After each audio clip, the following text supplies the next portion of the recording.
창세기 40장 1절로 8절까지의 말씀 우리 다 같이 한 목소리로 합독하겠습니다. 그 후에 애굽 왕의 술 맡은 자와 떡 굽는 자가 그들의 주인 애굽 왕에게 범죄한지라. 바로가 그 두 관원장 곧 술 맡은 관원장과 떡 굽는 관원장에게 노하여 그들을 친위대장의 집 안에 있는 옥에 가두니 곧 요셉이 갇힌 곳이라. 친위대장이 요셉에게 그들을 수종들게 하매 요셉이 그들을 섬겼더라. 그들이 갇힌 지 여러 날이라. 옥에 갇힌 애굽 왕의 술 맡은 자와 떡 굽는 자 두 사람이 하룻밤에 꿈을 꾸니 각 그 내용이 다르더라. 아침에 요셉이 들어가 보니 그들에게 근심의 빛이 있는지라. 요셉이 그 주인의 집에 자기와 함께 갇힌 바로의 신하들에게 묻되 어찌하여 오늘 당신들의 얼굴에 근심의 빛이 있나이까? 그들이 그에게 이르되 우리가 꿈을 꾸었으나 이를 해석할 자가 없도다.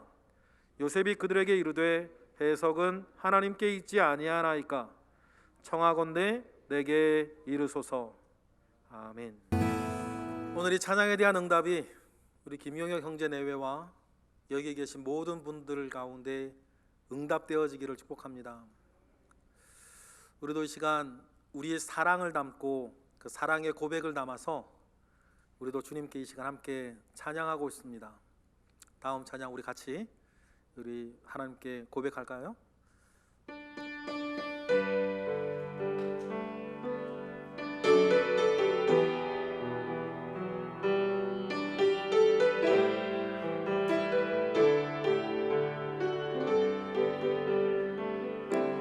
사랑합니다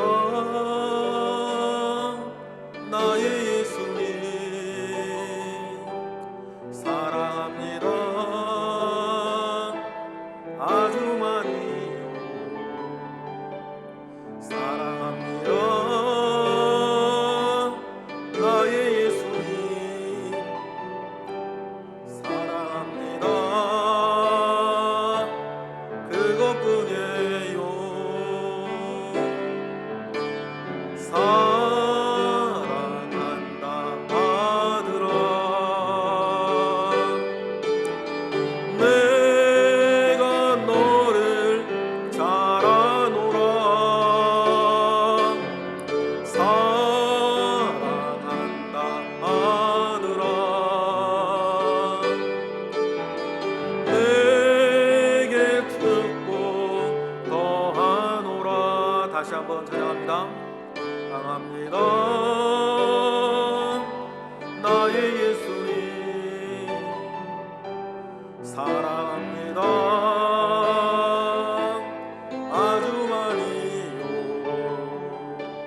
사랑합니다 나의 예수님, 사랑합니다 그것뿐이에요. 사랑한다 내 딸아, 내가 너를 잘 아노라. 사랑한다 내 딸아. 아멘. 너에게 듣고 더하노라.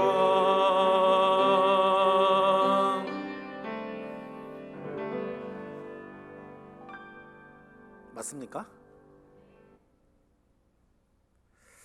맞습니다, 여러분. 우리는 주님을 사랑합니다. 그리고 가사처럼 아주 많이 사랑합니다. 하지만 사랑하는 것만큼 주님을 따르고 교회를 섬기고 세상을 섬기고 있는가? 그래 자신이 없습니다. 아쉬움을 가지고 있어요. 다른 분 얘기이기 전에 바로 제 얘기입니다. 때때로 우리의 믿음과 우리의 생활이 따로 놀고 있습니다. 양심의 가책을 느끼기도 하지만 자신의 어리석음을 여러 이유를 대어서 합리화시켜 가기도 합니다. 여러분, 그럼에도 불구하고 우리는 알고 있습니다. 분명히 우리는 주님을 사랑하고 있다는 사실입니다. 여러분, 이 사실은 절대 변하지 않을 것입니다. 그런데 사랑하는데도 잘하지 못하고 있다면 거기에는 분명히 몇 가지 이유가 있습니다. 그 중에 하나가 잘못 길들여진 습관의 문제 때문입니다. 습관은 영적으로나 육적으로나 우리 생활 전반에 영향을 미치고 있습니다. 오죽하면 가난은 나라님도 어쩔 수 없다 그럽니다. 습관의 문제라는 거죠.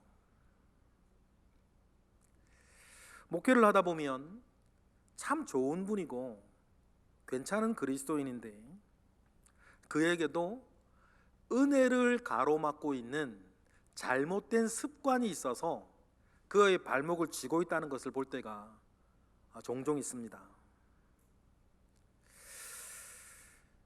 더 큰 은혜를 받을 수 있는 사람인데 다른 어떤 것에 발목을 쥐어 있는 거죠. 예를 들어 어떤 분은 사람의 말 한마디에 쉽게 넘어지는 습관이 있습니다.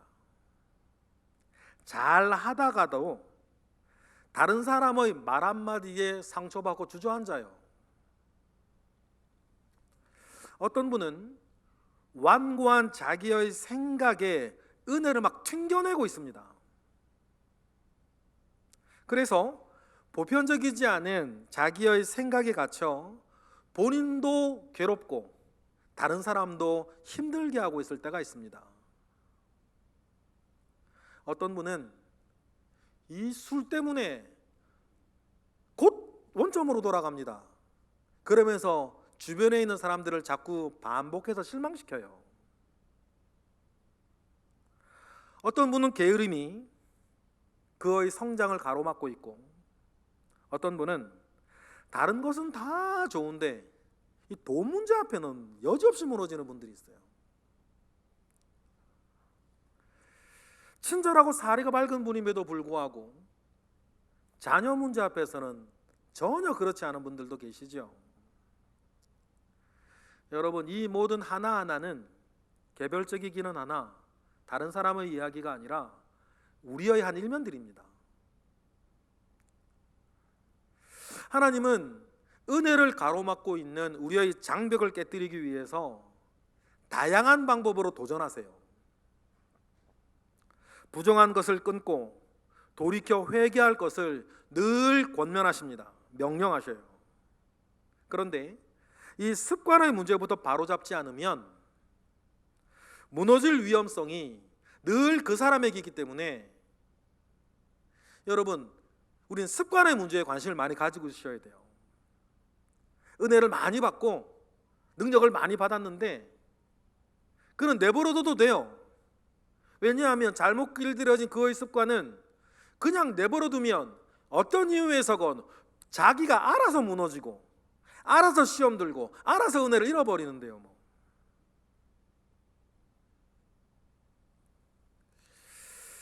이러한 습관의 문제를 다루지 않으면 여러분, 그 사람의 신앙 여정, 그 사람의 인생이 변하기 어렵습니다. 그러니 반복된 행동을 습관을 낳고 습관은 성품을 키워가며 성품은 인생을 결론짓는다 그러지 않습니까? 이기는 습관이라는 책이 있습니다. 그 저자인 전옥표 씨는 산업 현장을 다니면서 그가 느낀 모든 것 하나를 결론을 내리는데 모든 것은 습관에 결정한다. 1등도 해본 사람이 하는 거고 이기는 것도 이겨본 사람이 이기는 것이다. 이런 사실을 절감했다고 합니다. 그래서 기업이나 조직이나 개인이나 가지고 있어야 할 승리하기 위한 습관 22가지를 정리해서 책으로 낸 거죠. 여러분, 늘 이기는 사람이나 이기는 교회는 어떻게 해야 이기는지 압니다. 어느 정도 해야 이기는 줄 알아요.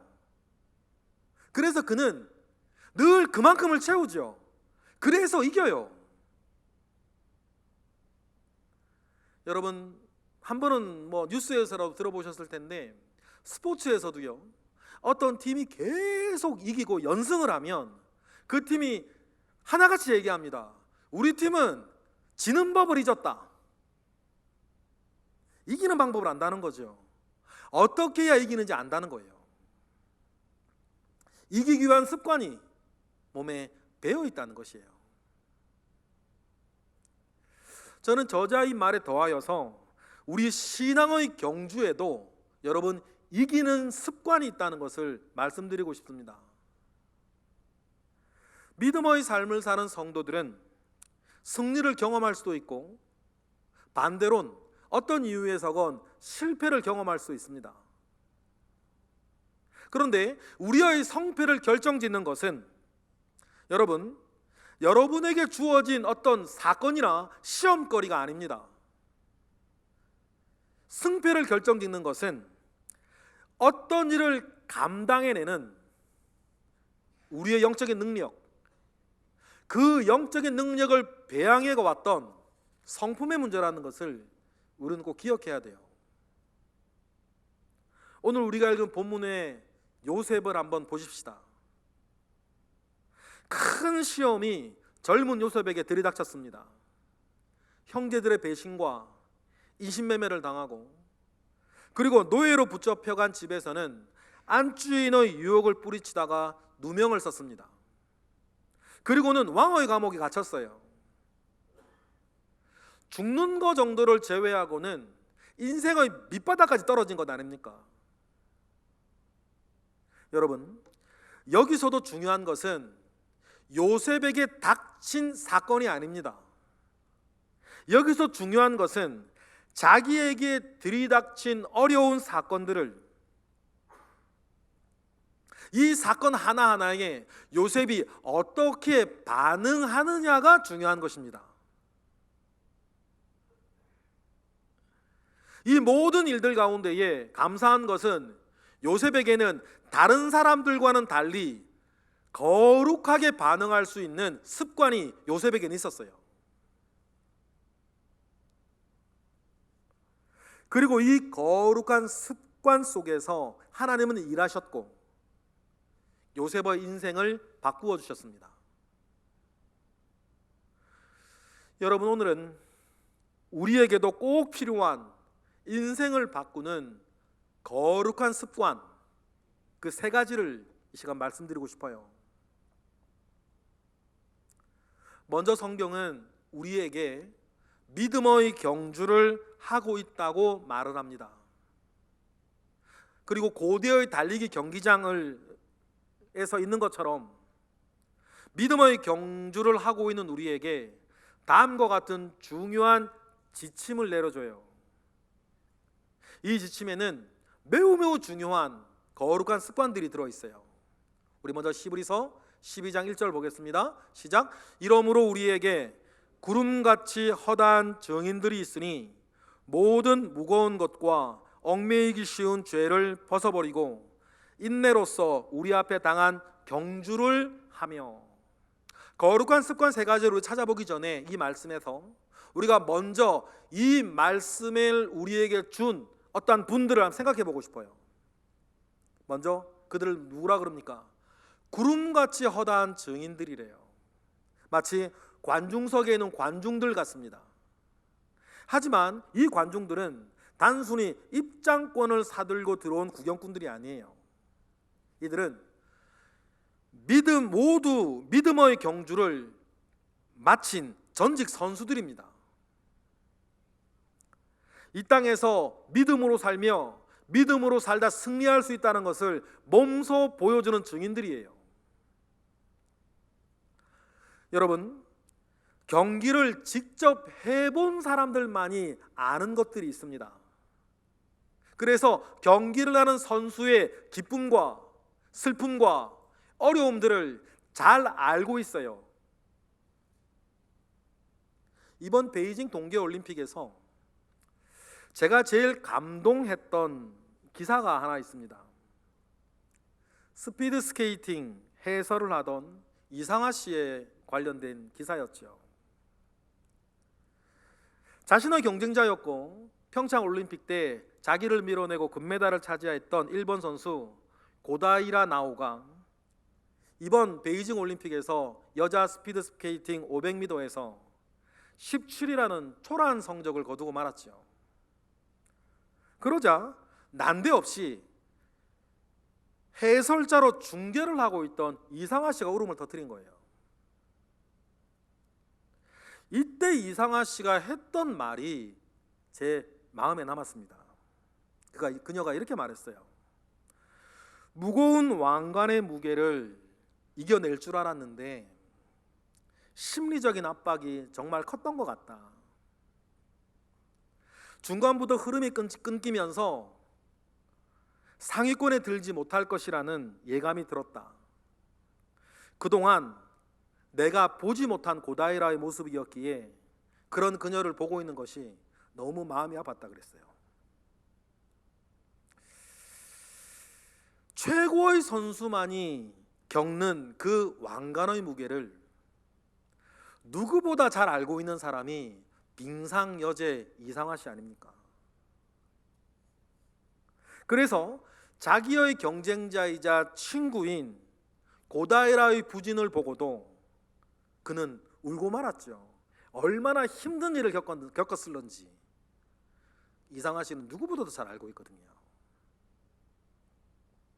여러분, 우리가 지금 하고 있는 이 믿음의 경주를 지켜보고 있는 구름같이 허다한 증인들이 이와 같은 분들입니다. 이들은 우리보다 먼저 경주를 했던 분이세요. 우리 믿음의 선조들입니다. 이들은 이제 믿음의 경주를 다 승리하고 허다한 증인으로 있습니다. 그리고는 이제 믿음의 경주를 하고 있는 후배 그리스도인들, 우리들을 응원합니다. 때로는 눈물을 흘리고 때로는 박수를 치고 응원하며 우리를 위해 기도하겠죠. 이들은 믿음의 경주가 어떤 것인지 누구보다도 잘 알고 있는 사람들이에요. 이러한 분들이 우리에게 전하는 권면이 있습니다. 먼저 믿음의 경주에서 승리하려면 방해 요소들부터 없애버려야 된다는 것이에요. 모든 무거운 죄와 모든 무거운 것과 얽매이기 쉬운 죄를 벗어버리라고 하는 거죠. 예를 들어 올림픽 쇼트트랙 경기에 나가는 선수가 아무리 예쁘다고 긴 치마 치렁치렁 입고 경기할 수는 없는 건 아닙니까? 아무리 빙판 위가 춥다고 두꺼운 패딩 잠바를 입고 경기할 수는 없는 거잖아요. 이런 것들은 뭐예요? 경기에 방해가 되는 요소들이에요. 그리고 우리보다 먼저 믿음의 경주를 하였던 분들이 말하죠. 모든 무거운 것과 얽매이기 쉬운 죄를 벗어버려야 된다. 이런 것들 가지고는 도저히 이 경주를 달릴 수 없고 승리할 수 없다고 말하는 거예요. 그러면 여러분, 저마다 벗어버려야 할 무거운 것과 얽매이기 쉬운 죄들이 뭐가 있을까요? 여러분, 사람마다 취약한 부분들이 있어요. 탐욕이나 교만이나 원한이나 게으름이 있겠죠. 습관적으로 험담하는 사람이나 습관적으로 거짓말하는 이들이나 정욕이나 중독의 문제들이 있을 거예요. 이러한 것들이 여러분, 우리의 인생과 우리의 신앙 여정을 망치고 방해하고 있다는 것을 우리는 명심해야 됩니다. 예를 들어 삼손은 엄청난 능력을 가진 사람이었습니다. 그런데 삼손은 여자 문제로 자꾸 넘어져요. 그래서 그의 인생은 언제나 패배의 연속이었죠. 여자 문제는 삼손에게 습관의 문제였습니다. 여리고 성을 정복하던 그 사람들 가운데에 여호수아 때 아간이라는 사람이 있었습니다. 성을 정복하던 중에 아간의 눈에 비싼 외투 하나가 눈에 띄어요. 그 옆에 금덩이 하나와 은 200세겔이 눈에 띕니다. 그것을 보자마자 아간의 눈이 휘둥거려지는 거예요. 모든 것을 진멸하라고 하는 하나님의 명령을 잊어버렸습니다. 스스로 합리화시켰을런지도 몰라요. 아무 대가도 없는 전쟁을 참여하면서 이건 전쟁을 치르는 나의 수고의 대가다 라고 생각을 했을런지도 모릅니다. 혼자 생각한 거죠. 그리고는 외투와 금한덩이와 은 200세겔을 땅에 묻어버리고 나중에 잘 가져버립니다. 아무도 못 받고 아무도 모른다고 생각했어요. 그런데 여러분, 하나님께서 아시는 것 아닙니까? 여러분, 삼손이나 아간이 순간에 실수를 한 게 아닙니다. 그런 실수를 하도록 지속적으로 길들여온 여러분 습관의 문제가 있고, 그 습관이 낳은 성품이 있는 거예요. 그러니 예쁜 여자만 보면 눈이 휘둥그레지는 것이고, 좋은 외투를 보면 혹하는 겁니다. 그는 거기에 열려있는 사람이에요. 여러분, 습관의 문제는 개인에게만 국한된 문제는 아닙니다.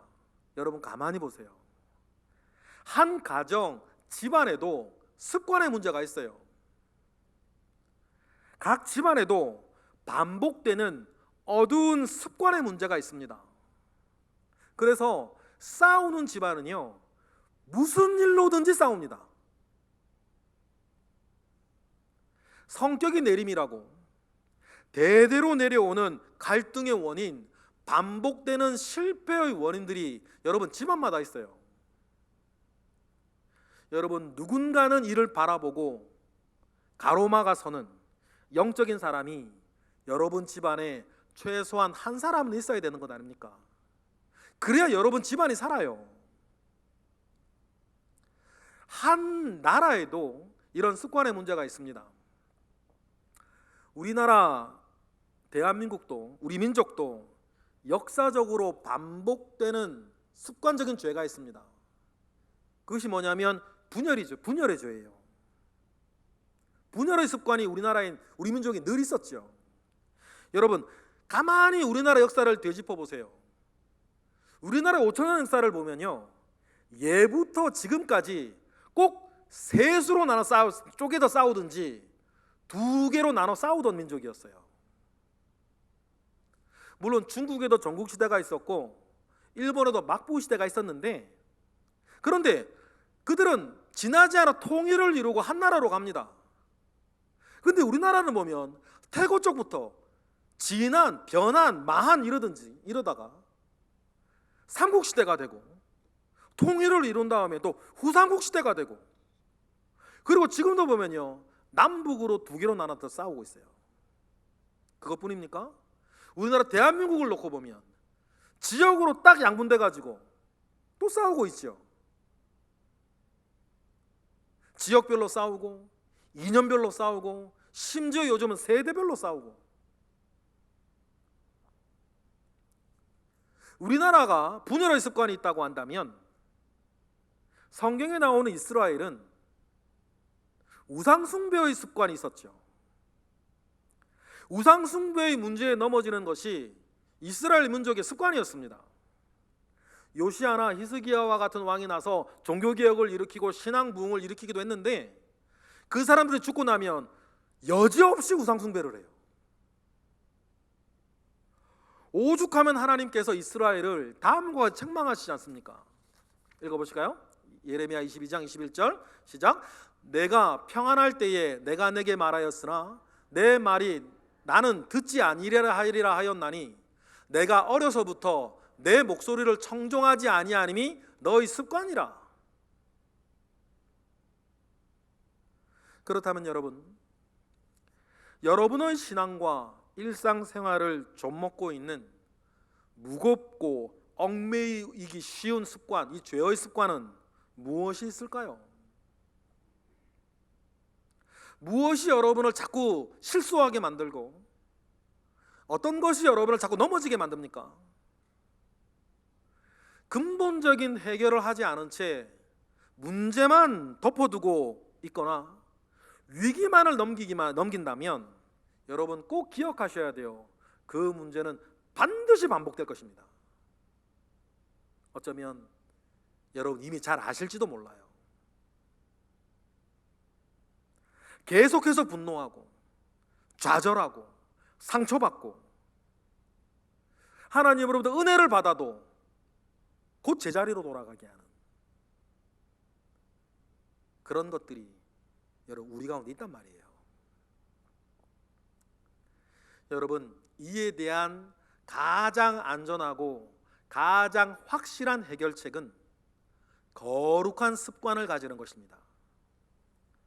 누가 뭐라고 말하지 않아도 자동적으로 내 몸이 반응하고 내 마음이 반응하는 여러분 거룩한 습관이 여러분 저와 여러분에게 있어야 될 줄로 믿습니다.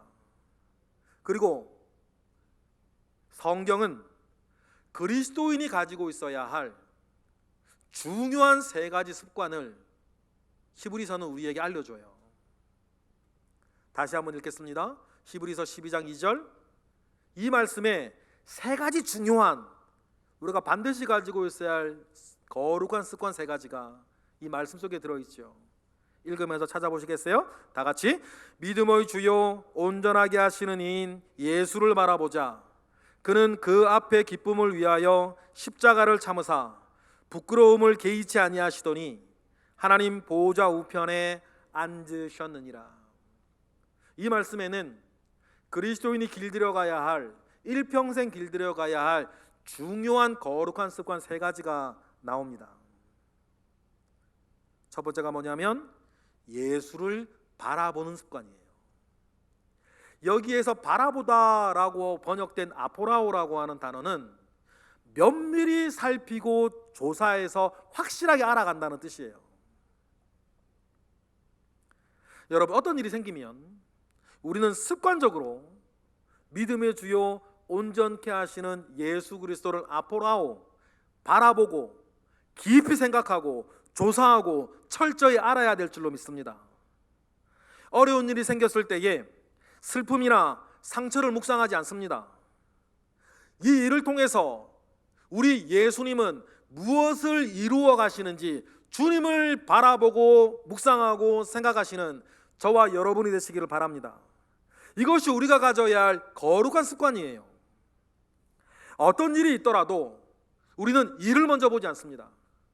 어떤 일이 있더라도 우리는 사람을 먼저 보지 않아요. 어떤 일이 있더라도 우리가 먼저 바라보고 먼저 생각하는 것은 믿음의 주요 온전케 하시는 예수 그리스도시다 라고 하는 것을 꼭 기억하시고 습관을 들여가시기를 원해요. 그렇게 되어지면 두 번째 거룩한 습관은 저절로 생기는데 그게 뭐냐면 인내하는 습관입니다. 인내하게 되는 거죠. 다시 한번 2절 읽어보겠습니다. 시작. 믿음의 주요 온전하게 하시는 이인 예수를 바라보자. 그는 그 앞에 기쁨을 위하여 십자가를 참으사 부끄러움을 개의치 아니하시더니 하나님 보좌 우편에 앉으셨느니라. 그리하면 모든 부끄러움을 참고 인내하셨던 예수님이 보일 거다는 거예요.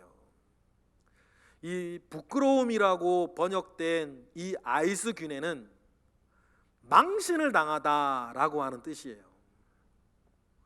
예수님은 그 모든 망신스러운 일을 겪으시고도 멈추지 않았습니다. 그 모든 망신스러운 일을 겪으시면서도 주님은 포기하지 않으셨어요.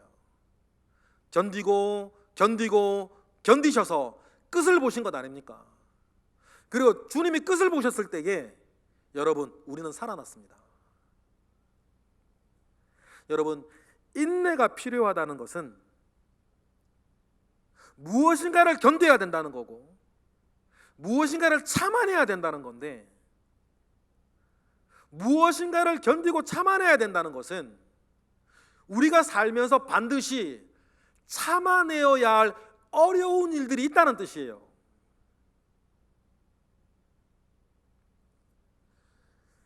연세를 드신 분들일수록 더 잘 아실 거예요. 사는 게 만만하지 않다. 누구에게라도 말입니다. 누구 때문에라도 여러분 사는 게 만만하지 않잖아요. 계획대로 된 일이 뭐가 있습니까? 여러분 뜻대로 된 일이 뭐가 있어요? 뜻하지 아니한 여러 가지 일들로 우리에게는 어려움들이 찾아옵니다. 나 때문이기도 하고 저 사람 때문이기도 하고 이 사람 저 사람의 잘못도 아닌데 이 사회 자체가 그렇게 만들기도 해요. 마라톤 영웅이었던 황용조 선수의 얘기를 들은 적이 있습니다. 42.195km를 달리다 보면 그렇게 훈련을 많이 한 선수임에도 그냥 죽고 싶을 때가 있대요. 그냥 멈추고 싶을 때가 수십 번 온다 그럽니다. 심지어는 건너편에서 달리고 있는 트럭에 막 달려가 받고 싶대요. 그런데 여러분, 끝까지 참아야 되는 것 아닙니까? 그것을 견뎌야 되는 것이죠. 그래야 끝을 보는 것입니다. 그래야만 결과를 볼 수 있는 거예요. 중간에 포기하고 싶은 여러 가지 시험거리들이 영적으로나 육적으로나 여러분에게 왜 없겠습니까? 주님도 그 사실을 너무나 잘 아셨어요. 그래서 주님이 실족할 만한 일, 상처받을 만한 일, 실망할 만한 일, 힘든 일들이 이 세상 살면서 너희에게 없을 수 없다는 것을 주님은 아셨어요. 그래서 제자들에게 다음과 같이 말씀하시지 않으셨습니까? 누가복음 17장 1절 시작. 예수께서 제자들에게 이르시되 실족하게 하는 일이 없을 수는 없으나 그렇게 하게 하는 자에게는 화로다. 남들을 실족시키는 자에게는 화가 있을 것인데 주님 또 말씀하시는 게 뭐예요? 이 세상 살다 보면 실족하게 할 만한 일이 너희에게 없을 수 없다. 그래도 어떻게 하라는 것이에요? 누구에게나 오기 마련인 이 힘든 일, 어려운 일들을 참고 견뎌내라는 거예요. 누구를 생각하면서? 우리 주님을 생각하면서. 이렇게 우리 인내를 하기 위해서는 우리에게 참 실용적인 세 번째 습관이 있으셔야 돼요. 그것이 뭐냐면 우리가 읽었던 2절 말씀에 나오는데 개의치 않는 습관이에요. 저와 여러분에게 어려운 일이 있어도 좀 개의치 않는 습관이 있기를 바랍니다. 개의치 않는다라고 하는 이 말은요, 불리하게 생각하지 않는다라는 뜻이에요. 오히려 어려운 그 일들을 멸시하고 어려운 그 일들을 업신여긴다는 뜻입니다. 여러분, 이런 분들은 참 강한 분들이에요. 우리 교회에도요 그런 분들이 여러 분 계신데 제가 딱 보기에도요 정말 자존심 상할 만한 일이에요.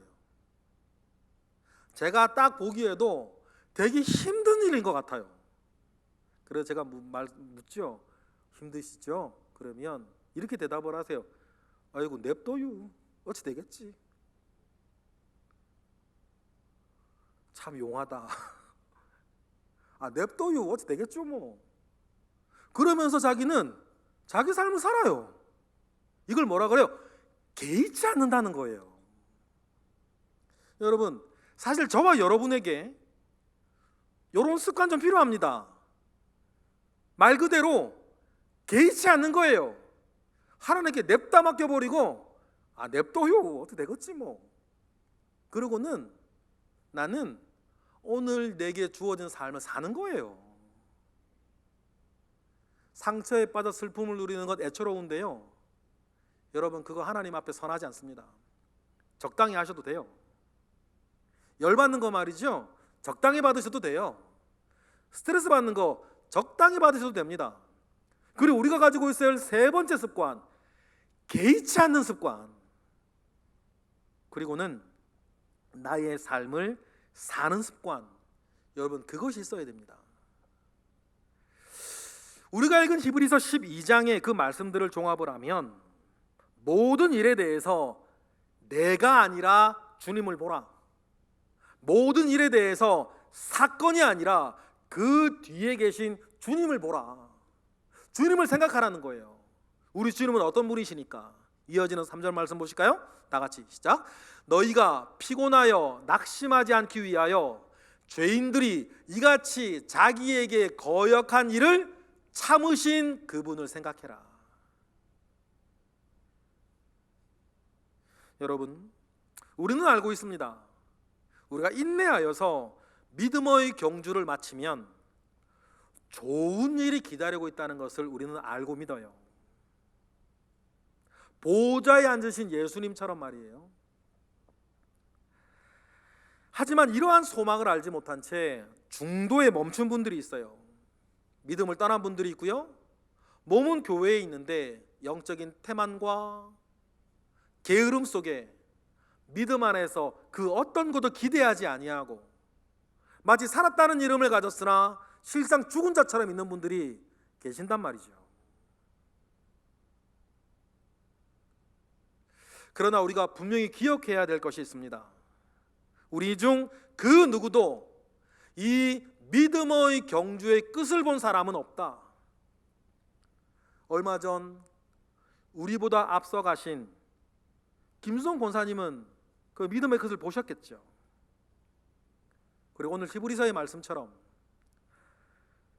그분도 우리에게 허다한 증인의 한 분이 되어서 우리의 믿음의 경주를 응원하고 있을 거라고 저는 믿어요.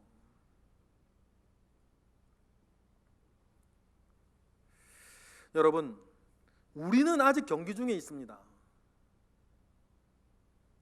그래서 아직 모르는 게 많고 가보지 못한 길이 남아있고 아직 받지 못한 은혜들이 있다. 그렇다면 여러분, 중간에 포기하지 말고 끝까지 그 길을 걸어가시기를 바랍니다. 예수님처럼 말이에요. 오늘 본문의 요셉도, 오늘 본문의 요셉이 우리에게 보여주는 본이 이런 것입니다. 요셉에게는 거룩한 습관이 하나 있었습니다. 그는 사건을 보지 않았어요. 그 뒤에 계신 하나님을 봤습니다. 그는 상처를 묵상하지 않았어요. 그래서 억울해하지 않았죠. 그는 사람을 묵상하지 않았습니다. 그래서 원한을 가지고 있지 않았어요. 그러니 요셉은 자기의 처지에 함몰되지 않고 계속해서 믿음의 경주를 이어갈 수 있었습니다. 그리고는 자기와 함께하고 있는 하나님을 묵상하지 않았습니까? 그래서 보디발 장군의 집에서도 왕의 감옥에서도 그는 그에게 주어진 삶을 충성스럽게 살아갈 수 있었어요. 그리고 하나님은 이런 요셉과 함께 하셨고 어떤 지경에서도 요셉을 형통하게 하셨습니다. 이런 은혜 속에서 요셉은 늘 다른 사람의 필요를 채워주는 삶을 살았어요. 그들의 낯빛이라도 살펴서 그들을 보살피는 여유가 요셉에게는 늘 있었죠.